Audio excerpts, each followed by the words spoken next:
मैया से रहवाली, मैया से रहवाली, सब तोर दुखवा दी हटाली, मैया से रहवाली।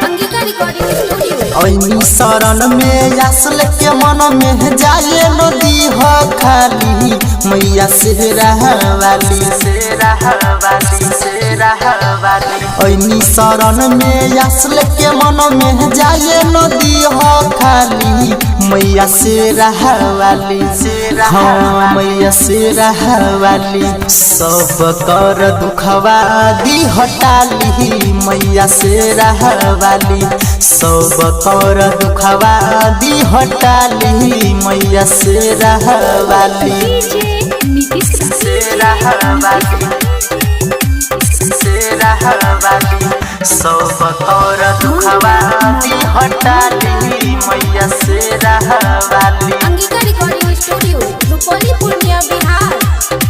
मैया से रहवाली। और जी छलही गो कहछी अभाव में, अपना बालक के रखी हो अचरा के छाँव में, अचरा के छाँव में। और जी छलही गो कहछी अभाव में, अपना बालक के रखी हो अचरा के छाँव में। जिंदगी भर करब तोरे गुणगान है, सब पे है मैया तू रखियो ध्यान है, सब पे है मैया तू राखी हो ध्यान है।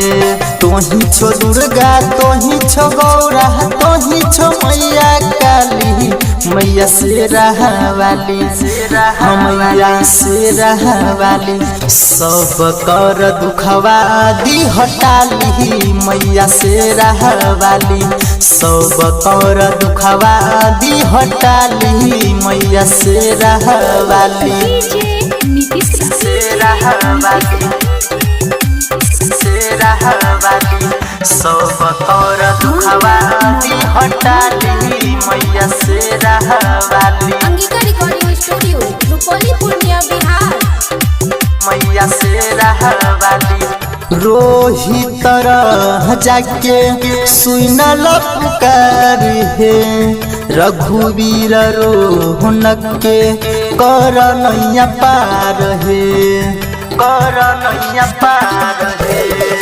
रोहित तरह जाके सुनल पुकार है, रघुवीर रोहनक के कर नैया पार है। हाथ जोड़ी कहछी हे भगवती, मंदिर में तोरा जरब धूपवती, मंदिर में तोरा जरब धूपवती।